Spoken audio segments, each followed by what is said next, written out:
Hello everybody, Arlo White with you with the first scouting report of the season here on SoundersFC.com. Now, the LA Galaxy, the season is upon us. The season opener for the third straight year in Major League Soccer is at Qwest Field. We're all very excited about it. The LA Galaxy, of course, ended the Sounders' second season in the playoffs, 3-1 on aggregate in the Western Conference semi-final.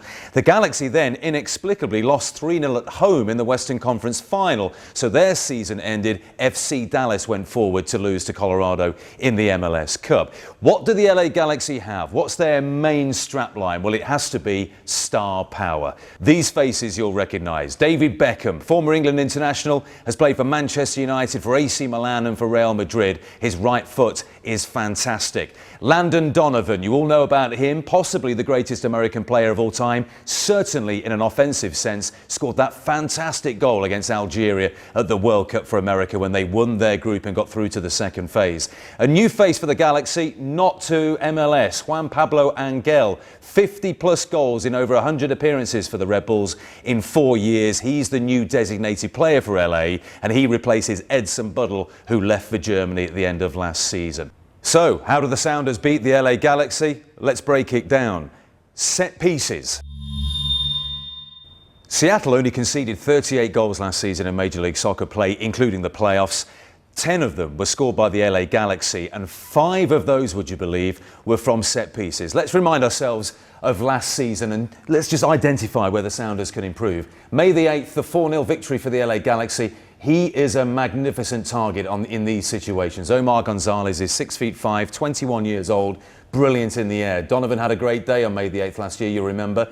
Todd Donovan is perhaps the surprising target for this one, but the trajectory is different to the near post. Nobody reacts. It's allowed to bounce in the area as well, which is a crime in these situations, and that was 3-0 to the LA Galaxy. What about July the 4th? The big stars back from the World Cup, Edson Buddle, lovely fadeaway and header into the corner. He wasn't challenged sufficiently. Let's go forward to November the 7th. Carbon copy, different corner taker, David Beckham, same goal scorer in Edson Buddle. That made it 2-0 on the tie, and this made it 3-0. And again, it's the near post one. Omar Gonzalez gets away. He doesn't need all of his 6'5" height there. It's a lovely run, a great header. The Sounders didn't react. They must get better in these situations, and I know it's something that Ziggy and the boys have been working on in the pre-season.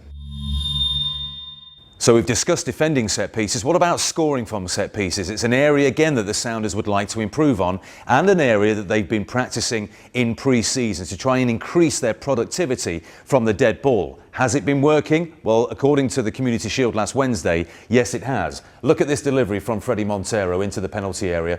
It's a wonderful ball in, and John Kennedy Hurtado leaps high, and isn't it great to have him back after that ACL injury?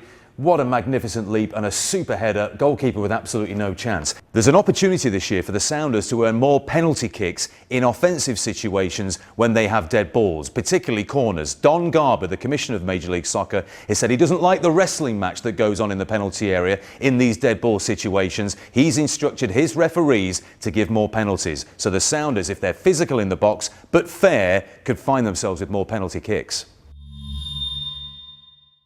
The legendary manager Sir Alex Ferguson once described David Beckham's right foot as like having every club in a golf bag. This man is magnificent, even at the age of 36, and particularly from dead ball situations around the penalty area. So the Sounders have to be careful not to give away silly, cheap free kicks in those areas, because this is what he can do. This is against Dallas. The score is already 3-0. What a lovely slow motion replay this is. Kevin Hartman was inspired in goal for Dallas this night.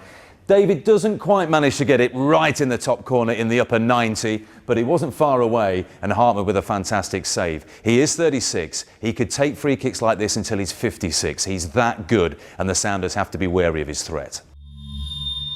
He's 21 years old, he's 6'5". He's played for the US national team. Omar Gonzalez is going to be a star in this league for many years to come, and perhaps may even get a big move to Europe. You feed balls in long to him, and because of his height, he'll gobble them up all day. But can the Sounders get any joy by turning him, by getting him out of position, by testing him with sharp, incisive passing around the penalty box? Well, I think they can, and here's an example why. FC Dallas, the Western Conference final, they made mincemeat in the end of the LA Galaxy defence. Let's take a look at this in the first half. Ball into the edge of the area, we'll pause it there. Now Sean Franklin is wondering all about the man behind him, Breck Shea over here. Omar Gonzalez needs to take control of this situation and relieve his fullback of the pressure. David Ferreira, we know, is a great ball player, super skillful around the edge of the penalty area. Let's wind it forward and see what happens here. We'll pause it again just there. Gonzalez rooted to the spot. He can barely move to challenge David Ferreira. And Ferreira, as we see here, puts the ball into the corner of Donovan Ricketts' net for a fantastic goal. Gonzalez was out of position, he didn't react, and he was slow when Ferreira was coming towards him. Let's take a look at another example here. There's a ball about to be lobbed in the box. It's cleared with a header, and we'll pause it just there. Apart from David Beckham here, 1, 2, 3, 4, 5, 6, 7, 8 outfield LA Galaxy players. we could almost throw a blanket over them just there. Let's see the play unfold. It goes out towards the left-hand side. Breck Shea is here. LA remain very, very narrow. Good chance for a cross. We'll pause it just there. There was an opportunity there for Omar Gonzalez on the near post to clear that ball or get something on it, and it went through his legs all the way to the far post. And there's the man from Shoreline, the former UW defender George John, with the goal. At this point, the LA Galaxy are in absolute disarray. 2-0 down on the night at home, and this is a great example of their defensive disarray. Here's Ferreira again. Now, we'll pause it just there. Look at Omar Gonzalez. He is ball watching there. He doesn't know that Atiba Harris is out here. He's in an offside position, but he's not interfering with play. It's the run from Chavez here that he has to be aware of. We'll play it forward a little bit in slow motion here. Look at that. We'll pause it just there. Gonzalez looks up towards the assistant referee. The flag stays down. There's no question of offside there. He just hasn't reacted very quickly. Positionally, he wasn't aware of the situation and the danger that was unfolding there. And this is a great finish from Chavez into the corner of the net. Sure, a bad night at the office for the LA Galaxy, but also, more specifically, a bad night at the office, I think, for Omar Gonzalez. So Gonzalez, not as dominant on the ground, perhaps, as he is in the air. Have we seen any examples of the Sounders taking advantage of this? Well, yes, we have. November the 7th, remember this one? In the playoffs, late on, the Sounders desperate for a goal. Zakuani plays it into Jaquith. We'll pause it there. What a lovely, lovely ball that is by Nate Jaquith. He's got super feet, great vision, very incisive.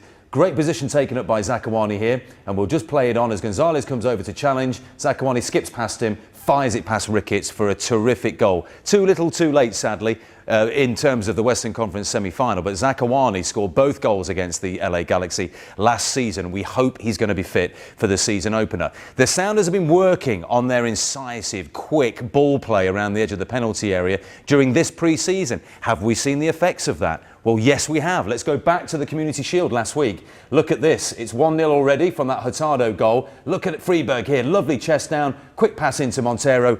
Before you know it, it's in the back of the net. Freeberg, look at that. Lovely technique, beautifully weighted pass. And if you can create some space like that for Montero with the technique that he has, he will finish the chances. Second half, this is the third goal. Ball into O'Brien White. Look at this. Head up, straight away, outside of the foot, through to Montero. Lovely dink over the goalkeeper to roll it in for his second goal of the match and the Sounders' third of the night. It was a lovely ball through by O'Brien White. You get the ball around the penalty area, you get your head up and you play it quickly, and you have to trust in the likes of Kufo, perhaps, O'Brien White, Freddie Montero, that they've created space in the penalty area and you can fire the ball through to them. That, for me, is the way to bypass the Galaxy defence and to get Omar Gonzalez out of position. Hope you've enjoyed the Scouting Report, the first of the season. Many more to come. I'm Arlo White. We'll speak to you soon on SoundersFC.com.